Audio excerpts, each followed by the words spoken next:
ये प्रोडक्ट जिस पे मैं अभी बैठा हूँ ये है actual out of syllabus material. आज जब यामाहा ने हमें बताया कि 4 नए प्रोडक्ट देखने वाले हैं, हमें लगा था कि शायद एक इलेक्ट्रिक स्कूटर होगी, पर यहाँ पे दो इलेक्ट्रिक स्कूटर्स आई हैं, जिनमें से सबसे पहले मैं आपको दिखाना चाहता हूँ एरोक्स ई। ये है एरोक्स 155 का इलेक्ट्रिफाइड वर्जन।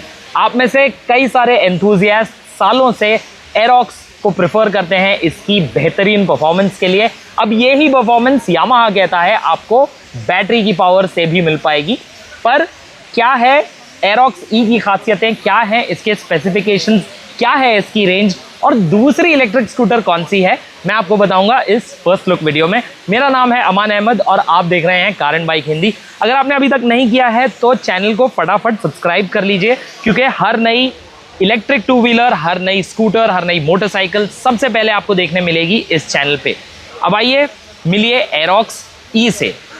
जब आप इस पर पहली बार नज़र डालेंगे तो आप ये रियलाइज़ करेंगे कि ये देखने में एकदम पेट्रोल पावर्ड एरोक्स की ही तरह है।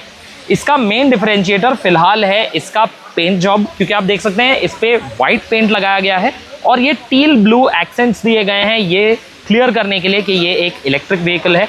और यहाँ आप देख सकते हैं इसका नाम भी काफ़ी साफ शब्दों में लिखा हुआ है, एरोक्स ई। और बाकी डिज़ाइन के तौर पे ये स्कूटर पेट्रोल पावर्ड एरोक्स की ही तरह है। जो व्हील्स का डिज़ाइन है वो भी कुछ पेट्रोल एरोक्स से मिलता जुलता है। ब्लैक फिनिश किया गया है यहाँ पे और आगे आप देख सकते हैं डिस्क ब्रेक लगा हुआ है। और साइड से भी जब आप स्कूटर को देखेंगे तो भी यहाँ पे आपको बहुत ज़्यादा बदलाव देखने को नहीं मिलेंगे। इसमें आपको आज भी वही डुअल शॉक अब्जॉर्बर्स देखने को मिलेंगे और पीछे एक चौड़ा सा टायर लगा हुआ है। पर जो मेन चेंज है वो ये है कि अब यहाँ से 155 सीसी इंजन निकल गया है और उसकी जगह आ गया है एक mid drive permanent magnet motor. इस मोटर की पीक आउटपुट है 9.4 किलोवाट, करीब 13 bhp है, जो एरोक्स 155 के पीक आउटपुट से कम है। पर ये इलेक्ट्रिक है और इसमें आपको टॉर्क 0 RPM से मिलेगा, तो इसकी एक्सेलरेशन काफ़ी स्पेशल होनी चाहिए। यहाँ ये और इसका स्क्रीन देखिए, ये स्क्रीन में कुछ कलर के एलिमेंट्स हैं और इसमें म्यूजिक, नेविगेशन, ये सारे ऑप्शंस भी दिए गए हैं। इंटरेस्टिंगली इस पे जो इसकी स्पीड है उसका इंडिकेशन 119 किलोमीटर बता रहा है, 119 किलोमीटर प्रति घंटा। क्या ये स्कूटर इतनी तेज़ जा पाएगी रियल वर्ल्ड में, हम जानेंगे कुछ ही दिनों में, बिकॉज हम इसे चलाएंगे बहुत जल्द। एक बार मैं आपको इस पर बैठ के दिखा देता हूँ। मेरी हाइट है 5 फुट 6 इंचज़ और जैसा आप देख सकते हैं यहाँ पे मैं बड़े आराम से दोनों पैर ज़मीन पे टिका पा रहा हूँ, वैसे ही जैसे पेट्रोल एरोक्स पे कर पाता हूँ। और जो सीट की लंबाई है वो भी पेट्रोल एरोक्स जितनी ही है, तो आप इस पे पिलियन राइडर को भी बड़े आसानी से बिठा पाएंगे। लेकिन जो सेंट्रल स्पाइन है वो इस स्कूटर पे भी मौजूद है। यहाँ पे फ्यूल फिलर लिड हटा के एक चार्जर रखने की सुविधा होगी और चार्ज पोर्ट भी होगा।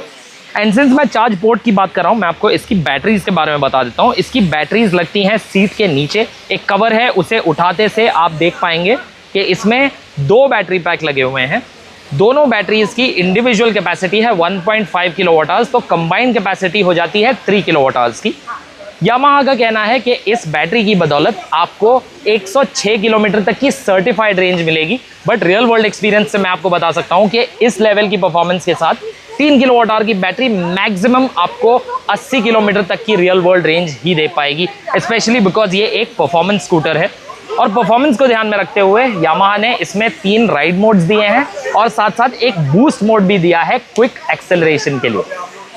और इसको चार्ज करने में भी आपको आसानी होगी, क्योंकि यामाहा ने इन बैटरी पैक्स को रिमूवेबल बनाया है। आप इन्हें निकाल के घर ले जा सकते हैं और वहाँ रखे चार्जर में फिट करके आप इन्हें चार्ज भी कर सकते हैं। बट ये एक फास्ट चार्जर नहीं है, तो इसे चार्ज होने में 6 से 8 घंटे का वक्त लगना तय है। पर मुझे ऐसा लग रहा है कि जो सबसे बड़ा शॉक लगने वाला है एरोक्स ई के साथ वो होगा इसकी कीमत की वजह से, क्योंकि ये एक ईवी है। ये पेट्रोल स्कूटर से तो काफ़ी महंगी होगी। मेरे अनुमान में इस स्कूटर की कीमत 2 से 2.5 लाख रुपए के बीच हो सकती है। और अगर यामाहा ज़्यादा कॉन्फिडेंट फील कर रहा हो तो इस स्कूटर की कीमत 2.5 लाख रुपए से भी आगे जा सकती है। पर हमें ये पता है कि ये स्कूटर अगले साल आएगी मार्च तक। कैसी लगी आपको ये, हमें कमेंट सेक्शन में बताएं। अब चलिए नज़र डालते हैं दूसरी यामाहा इलेक्ट्रिक स्कूटर पे। दूसरी स्कूटर कुछ देखी सी लग रही होगी आपको, और वो इसीलिए क्योंकि ये स्कूटर को आप पहले देख चुके हैं पर एक अलग रूप में। आपको याद होगी रिवर की इंडी, स्टार्टअप की स्कूटर, काफ़ी इनोवेटिव, काफ़ी ज़्यादा प्रैक्टिकल। यामाहा ने रिवर में इन्वेस्टमेंट किया पिछले साल, काफ़ी बड़ा इन्वेस्टमेंट किया, करीब 10 से 15% स्टेक यामाहा होल्ड करती है रिवर में, और रिवर की इंडी पे ही आधारित है ये यामाहा EC06। इस स्कूटर पे आप नोटिस करेंगे कि जो डिज़ाइन लैंग्वेज है वो इंडी से थोड़ी अलग ज़रूर है। आगे आप देखेंगे जहां इंडी में आपको हॉरिजॉन्टली स्टैक्ड LED हेडलाइट्स मिलती हैं, यहाँ पे वर्टिकली स्टैक कर दी गई हैं, और जो स्कूटर का ओवरऑल जो डायमेंशंस हैं, जो साइज़ है, वो इंडी से बहुत मिलता जुलता है।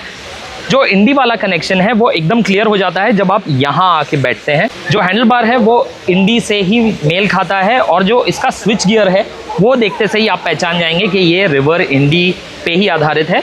पर जो एक बड़ा डिफरेंस है वो है इसका डिस्प्ले। जो इंडी में डिस्प्ले था वो भी सेगमेंटेड LCD था और कलर एलिमेंट्स थे उसमें, बट वो देखने में थोड़ा छोटा था और इतना हाई क्वालिटी नहीं मालूम होता था। ये वाला उससे थोड़ा बेहतर लग रहा है, उससे साइज़ में थोड़ा बड़ा है और उससे क्लैरिटी में भी थोड़ा बेहतर मालूम हो रहा है। पर आप यहाँ जब नज़र डालेंगे तो आपको रियलाइज़ होगा कि ये इंडी की तरह प्रैक्टिकल नहीं है, क्योंकि इंडी में आपको एक बड़ा सा ग्लव कंपार्टमेंट मिलता है, वो ग्लव कंपार्टमेंट यहाँ से हटा दिया गया है। यहाँ पे आप देख सकते हैं ये मल्टी फंक्शन लॉक दिया गया है चाबी के साथ, सीट और चार्जिंग पोर्ट ओपन करने के लिए स्विचेस दिए गए हैं, और लेफ्ट में आप देख रहे हैं यहाँ पे ये चार्ज पोर्ट बना हुआ है। बट अनफॉर्चुनेटली ये ना तो Type 6 प्लग है ना ही Type 7, ये एक प्रोप्राइटरी चार्जर प्लग है, जिसका मतलब है आप एग्जिस्टिंग फास्ट चार्जिंग नेटवर्क्स को यूज़ नहीं कर पाएंगे इस स्कूटर के लिए। और यहाँ पे एक बैग हुक नीचे ज़रूर दिया गया है। फुटबोर्ड जो है वो फ्लैट ही है, बट बहुत ज़्यादा स्पेशियस नहीं मालूम हो रहा है जैसे रिवर इंडी में मालूम होता है। और जब आप इसे पीछे की तरफ से देखेंगे फिर एक बार आप नोटिस करेंगे जो इसका टेल सेक्शन है वो रिवर इंडी की तरह काफ़ी चंकी है। जो टेल लाइट डिज़ाइन है उसे थोड़ा सा बदल दिया गया है, तो एकदम सिमिलर नहीं लगती, बट बाकी सारे मायनों में ये रिवर इंडी से ही मिलती जुलती है। इनफैक्ट इसमें आपको सस्पेंशन सेटअप भी एग्जैक्टली सेम मिलता है। पीछे आपको ट्विन शॉक अब्जॉर्बर्स देखने को मिलेंगे, और इसमें आपको वही मिड ड्राइव मोटर मिलेगा जो इंडी में मिलता है चेन ड्राइव सिस्टम के साथ। इसके नंबर्स भी इंडी से ही मिलते जुलते हैं। इसमें आपको 4 किलोवाट का फिक्स बैटरी पैक मिलता है। जो इसका मोटर है उसका पीक आउटपुट है 6.7 किलोवाट, सेम एज इंडी, और इसकी टॉप स्पीड भी लगभग उतनी ही होगी, करीब 90 किलोमीटर/आवर। रेंज भी एग्जैक्टली सेम है, 160 किलोमीटर सर्टिफाइड रेंज। तो इसका मतलब है रियल वर्ल्ड रेंज जो है वो करीब 110 से 120 किलोमीटर तक की होगी अगर आप इसे धीरे धीरे चलाएंगे। इसमें आपको 3 राइड मोड्स मिलेंगे, वैसे ही जैसे रिवर इंडी में देखने को मिलते हैं, बट एक चीज़ इसमें नहीं है जो इंडी में है। आइए यहाँ मैं दिखाता हूँ। इंडी में अंडर सीट स्टोरेज काफ़ी बड़ा है, उसके USPs में से एक है, बट इस स्कूटर में आपको अंडर सीट स्टोरेज सिर्फ 24.5 लीटर का मिलेगा, और ये फ्लैट भी नहीं है, ये स्लोपिंग यहाँ पे बनाया गया है, तो आप यहाँ पे बहुत ज़्यादा बड़े आइटम्स फिट नहीं कर पाएंगे। तो भले ही ये इंडी पे आधारित ज़रूर हो, पर ये उतनी प्रैक्टिकल नहीं मालूम हो रही है। जहाँ तक बात रही कीमत की, फ़िलहाल यामाहा ने हमें ये नहीं बताया है कि EC06 की कीमत क्या होगी, पर हमारी उम्मीद ये है कि ये इंडी पे बेस्ड है, तो इंडी से करीब 15 से 20 हज़ार रुपये तो ज़्यादा इसकी कीमत होगी ही। तो हम एक्सपेक्ट कर रहे हैं इसकी एक्स शोरूम कीमत होगी 1,60,000 से 1,70,000 रुपये के बीच। हमें सिर्फ इतना पता है कि ये अगले साल लॉन्च होगी, शुरुआत में जनवरी से मार्च के बीच में।